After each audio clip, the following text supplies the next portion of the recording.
Olá, eu sou o jornalista Luiz Kawaguchi e esse aqui é o Boletim da Ucrânia. A Rússia lançou muitos ataques de mísseis contra a Ucrânia. Mais de 1 milhão de pessoas estão sem luz em pleno inverno. Isso significa também sem aquecimento, infelizmente. A Rússia, mais uma vez, tenta vencer a Ucrânia atacando a sua população. Uma parte desses ataques, ao menos, parece ser uma retaliação ao que foi uma ação dos Estados Unidos contra um petroleiro russo. Já no campo de batalha, as coisas estão se movendo devagar, porque estamos no auge do inverno e a movimentação de tropas pesadas é bastante difícil. Nós vamos bater aqui no mapa as principais áreas do campo de batalha, principalmente Guliarpole, Pokrovsk e Konstantinivka. Esse aqui é o seu boletim da Ucrânia.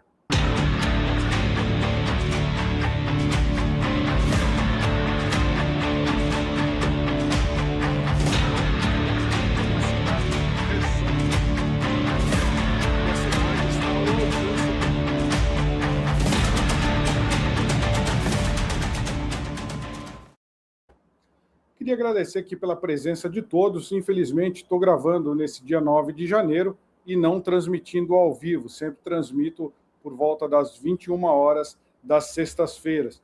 Estou no Rio de Janeiro, não foi possível dessa vez fazer o boletim no horário certo que a gente faz, mas vocês não deixam de ter aqui o resumo das principais notícias do campo de batalha e do campo político relacionadas à guerra da Ucrânia na última semana. Foram divulgadas imagens impressionantes nessa semana da queda do míssil Oreshnik. Vamos direto a essas imagens aqui.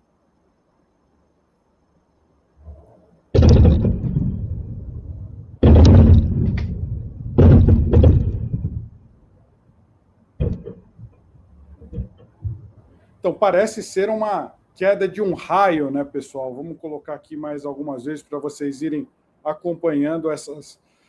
o que acontece? O míssil Oreshnik é um míssil balístico de alta velocidade. Esse míssil ele sai, vai para as camadas mais altas da atmosfera e lá a capa, ou seja, a ogiva do míssil se divide em diversas ogivas menores e diversas dessas ogivas que vão caindo nos seus alvos no território inimigo e espalhando. Vocês veem que por essas imagens é possível ver que elas não caem todas de uma vez, o que a gente poderia ter interpretado como uma tempestade de raios. Na verdade, são cada uma dessas ogivas, uma espécie de ogiva de cacho, ou seja, um míssil se transforma em vários mísseis. Esse míssil ele foi lançado na região de Lviv, que é o oeste da Ucrânia.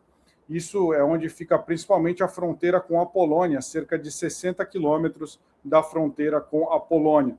Não tenho ainda aqui o alvo exato desses mísseis, mas a gente lembra que é justamente naquela região ali que vem aqueles voluntários, que vem os equipamentos do Ocidente que a Ucrânia recebe para se defender da invasão da Rússia. A gente tem, por exemplo, ali a base de Yavoriv.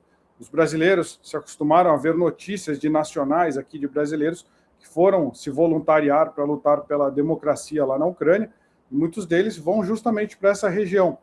Esse míssil Oreshnik, ele já havia sido lançado só uma vez contra a cidade de Dnipro. E o ditador Vladimir Putin, ele costuma propagandear, falar que esse é um míssil que é imparável, ou seja, que é um míssil que não há defesas contra ele.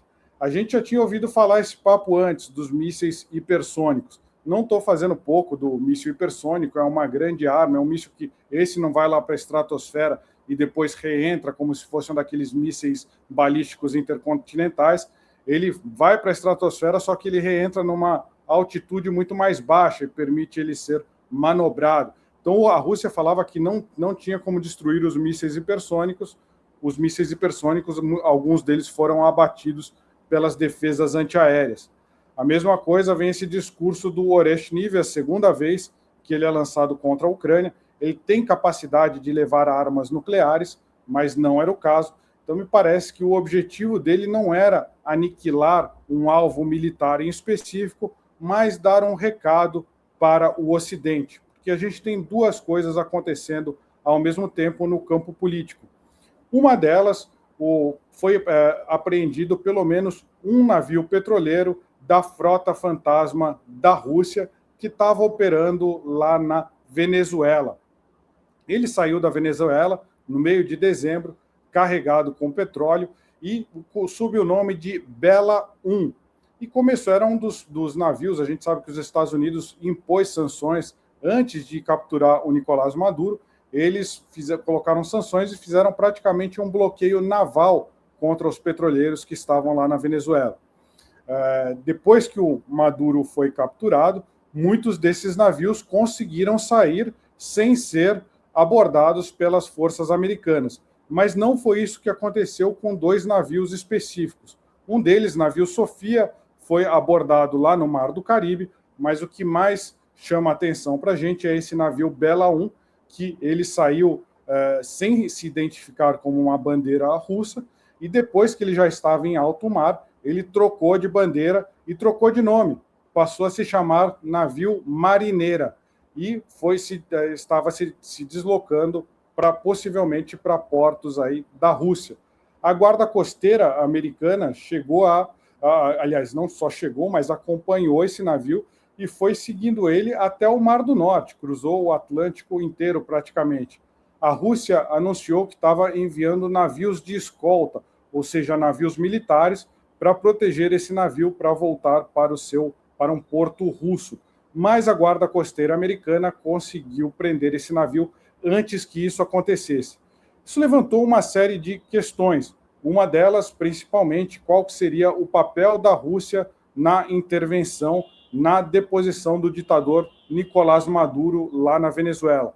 A Rússia protestou, é claro, disse que os Estados Unidos fizeram um ato de pirataria ao apreender o seu navio. A gente fala de frota fantasma, o Shadow Fleet, são os navios petroleiros que estão sob sanções dos Estados Unidos, ou seja, eles não podem transportar petróleo da Rússia, nem da Venezuela, nem do Irã, sob pena de que qualquer empresa que comprar esse petróleo possa também receber sanções da Rússia. E principalmente empresas de seguro. Os Estados Unidos impedem que empresas de seguro façam seguro desse tipo de carga. Então é chamada frota fantasma, geralmente petroleiros aí em piores condições, não os melhores petroleiros do mercado, são usados pela Rússia para escoar a sua produção. Também são usados pelo Irã para escoar a sua produção ilegal de petróleo e também pela Venezuela. Então a gente viu aí, bastante interessante, esse navio saiu da Venezuela, muito provavelmente indo para um porto da Rússia. Eu não tenho certeza, não tenho informações completas aqui se esse navio estava carregado ou se ele estava indo para a Rússia carregar essas informações. Eu não tenho, mas o que estava de fato foi comprovado é que esse navio ele mudou de bandeira. Isso causou um atrito diplomático com Moscou. Aí vocês perguntam, será que Moscou, será que o Kremlin vai reagir à ação dos Estados Unidos na Venezuela? Isso eu tenho discutido até em algumas TVs aqui que a gente tem conversado, tem levantado essa informação. Me perguntam, falam o seguinte, mas a Rússia e a China podem ir em defesa da Venezuela? E eu respondo que nós temos informações conflitantes, né, em relação a isso. Não é uma resposta fácil. Por um lado, você tem a teoria a doutrina do mundo multipolar. Os Estados Unidos, durante 20 anos, exerceu uma hegemonia que chegou a ser chamada de paz americana. Seria um mundo multilateral, em que as controvérsias são resolvidas em fóruns como o da ONU, mas um mundo multilateral muito imperfeito, em que nações do Ocidente acabavam levando vantagem por controlar esses organismos multilaterais. E aí começa a surgir a teoria do multipolarismo, ou seja, cada grande potência poderia exercer poder no seu quintal. A gente teve durante essa semana algumas reportagens, principalmente uma no New York Times, que mostrou uma alta funcionária da gestão do Trump, que admitiu, diz que mesmo antes da guerra da Ucrânia, quando ela foi como enviada para assuntos da Rússia pelo governo Trump para Moscou, havia um acordo tácito, assim, a Rússia não vai se meter nos assuntos da Venezuela, ou seja, se os Estados Unidos quiserem intervir na Venezuela, a Rússia não vai se meter, mas que os Estados Unidos também não se meta quando a Rússia fizer intervenções em países que ela considera sua área de influência. Logo depois a gente viu a invasão isso foi em 2019, logo em 2022 a gente viu a invasão de larga escala no território ucraniano. Eu lembro que a Crimeia já estava sob intervenção, já estava sob ataque, sob ocupação russa, assim como partes da região do Donbass.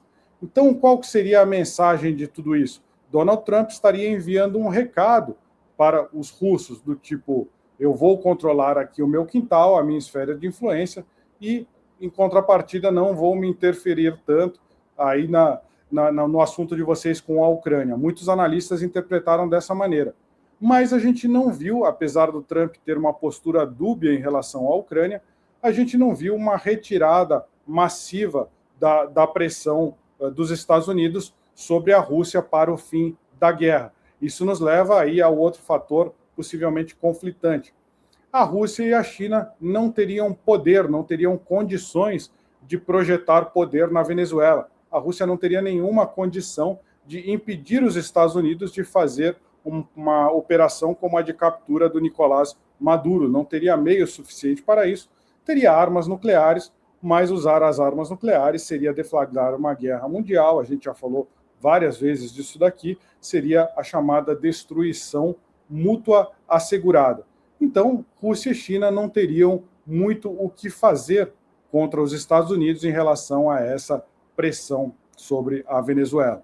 O que o Putin fez? Primeiro anunciou que colocaria uma escolta para salvar esse navio que estava sendo perseguido por tropas pela Guarda Costeira Americana, claro que escoltado por navios de guerra, não só navios simples de guarda costeira, e também pode ser, aí o Putin resolveu soltar esse míssil superpoderoso no oeste da Ucrânia, mas além disso teve outras negociações. O presidente ucraniano, Volodymyr Zelensky, se reuniu com os governos da França e do Reino Unido. A França e o Reino Unido estavam tentando dar garantias de segurança para a Ucrânia num eventual acordo de paz com a Rússia. Então, França e Grã-Bretanha, aí o Macron e o Keir Starmer, eles falaram que enviariam tropas, espécie de tropas de paz, tropas francesas e britânicas para ficarem dentro do território ucraniano para dissuadir a Rússia de uma nova invasão à Ucrânia. O presidente Volodymyr Zelensky disse em seguida que não achou suficientes essas garantias de paz que estavam sendo dadas pelos aliados europeus. A gente sabe que o Zelensky, o que ele quer dos europeus principalmente é apoio para manter um exército de grandes proporções. Ele quer ter um exército de mais de 800 mil combatentes e que tenha armas modernas, porque o Zelensky acha que qualquer acordo que esteja só no papel, promessa de auxílio, ele não vai funcionar. Mas mesmo a oferta da França e da Grã-Bretanha de enviar tropas também encontrou uma barreira no próprio Kremlin.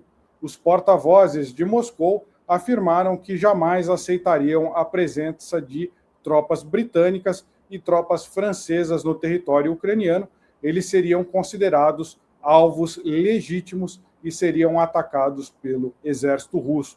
Essa foi a mensagem que Moscou mandou, que mais uma vez não quer negociar. A gente tem um fator positivo, a gente vê o Trump bastante voltado para a questão da Venezuela, da Groenlândia. A questão da Groenlândia, aquela história que primeiro falou que poderia usar tropas para invadir a Groenlândia, que é um território da Dinamarca, um território da OTAN, ou seja, de um país da OTAN. Depois falou que poderia comprar a Groenlândia. Tudo isso são sinais lá daquela história do mundo multipolar, que cada potência poderia exercer poder na sua área de gestão. Mas, ou seja, é um mundo bastante complicado, bastante difícil da gente entender, mas com certeza é um mundo mais perigoso, em que tanto Estados Unidos quanto Rússia estão dispostas a usar força para encontrar os seus objetivos políticos. Então a gente vê, indo agora mais para a questão do campo de batalha, a gente mostrei aqui para vocês o envio, o disparo desse míssil Oreshniv, mas também teve diversos ataques contra Kyiv, contra Dnipro. Tenho aqui um vídeo de um drone, quando ele atinge... Ah, não, esse daqui é o próprio do... Deixa eu ver se...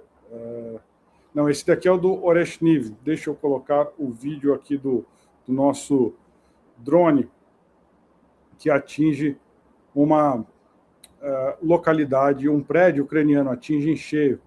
Vamos ver aqui. Vamos botar o vídeo. Esse daqui eu vou falar daqui a pouco, como que está sendo usados cavalos na linha de frente. Vamos trazer aqui o vídeo correto dessa vez aqui. Agora sim.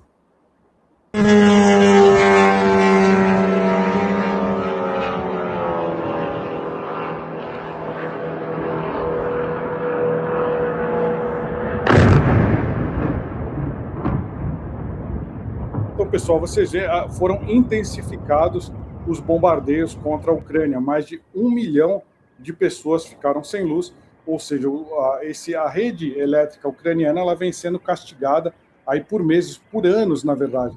Estive lá em 2022 e já havia um apetite dos russos de fazerem os ataques contra a rede elétrica para tentar fazer com que o povo ucraniano pressionasse o seu governo para adotar a paz, para ir contra a guerra. Mas o que a gente viu foi ao contrário, isso daí acabou enfurecendo ainda mais a população ucraniana e aumentando o apoio à guerra.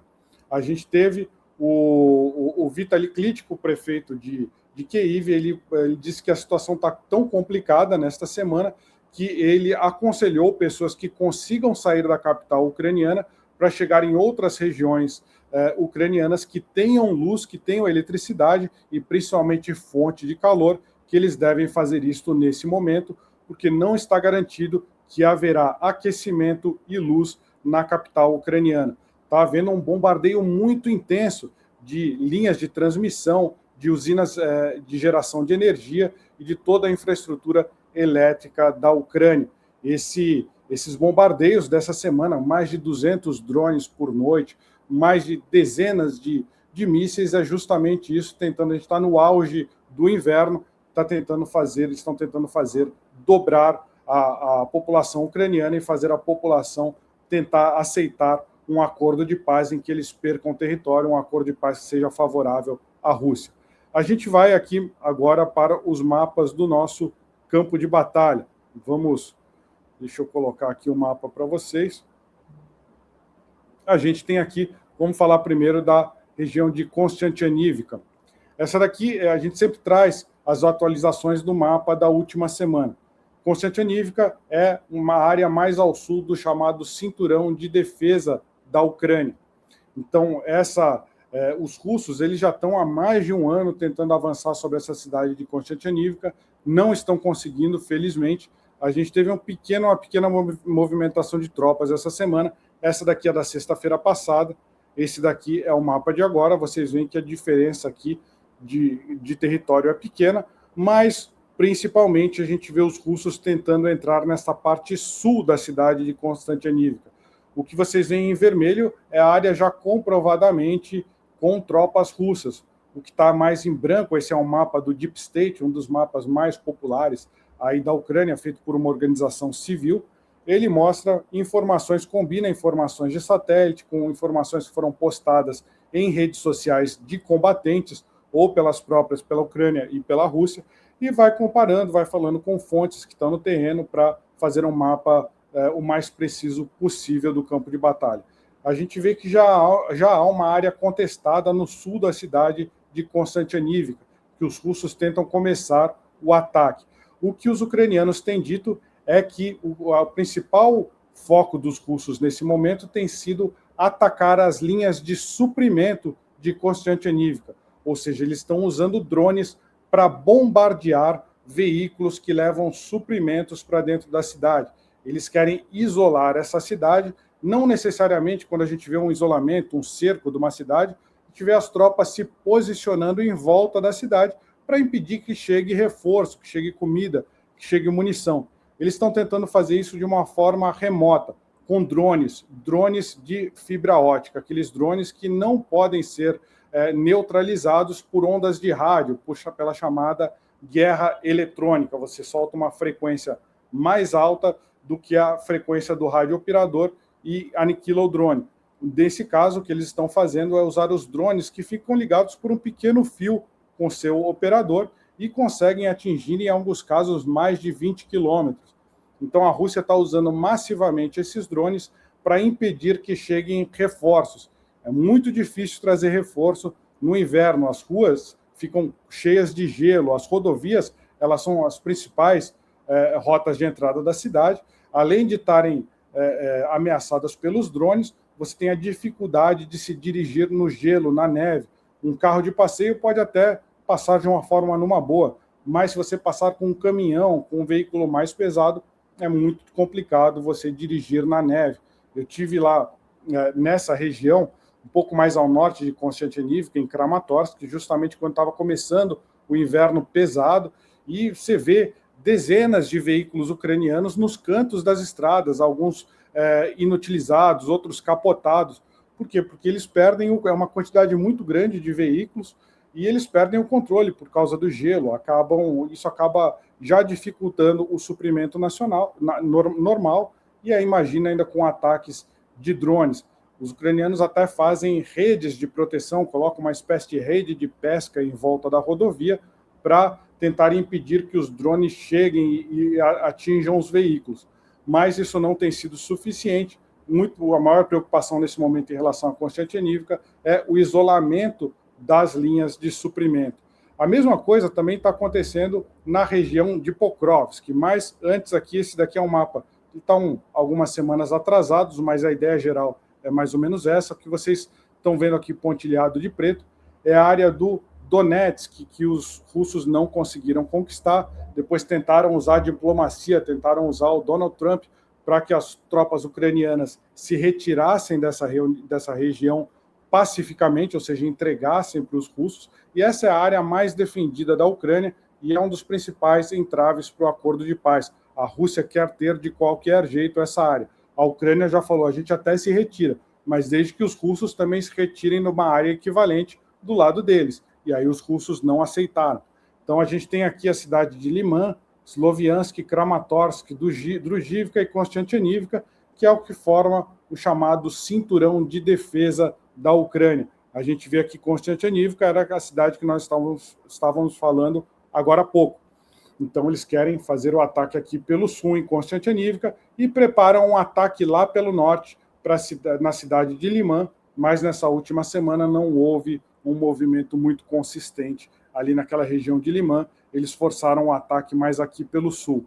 Depois a gente vai falar de Pokrovsk. Pokrovsk, que é aquela cidade que está há mais de 20 meses que os russos estão tentando conquistar. A gente vê aqui pelo mapa do Deep State que já está muito mais na mão dos russos do que dos ucranianos. Mas os ucranianos continuam resistindo para manter essas três cidades, Pokrovsk, Mirnorad e Rodinsk.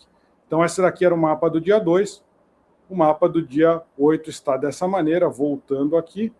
A gente vê que houve um aumento incremental muito pequeno ali do avanço dos russos nessa cidade. Os ucranianos continuam lutando ao norte de Pokrovsk, continuam lutando ao norte de Mirhorad e ainda tem em suas mãos a cidade de Rodinsk, segundo fontes ucranianas. E aqui a principal dificuldade é a mesma ali que tem em Konstantinivka, em que está havendo muito uso de drones. A Rússia usa, inclusive, uma unidade de drones chamada Rubicon, que são seus drones mais avançados, esses que são ligados por um fio para o operador, e eles estão tentando destruir todos os reforços, todas as munições e suprimentos que chegam nessas cidades de Pokrovsk, Mirhorad e Rodinsk.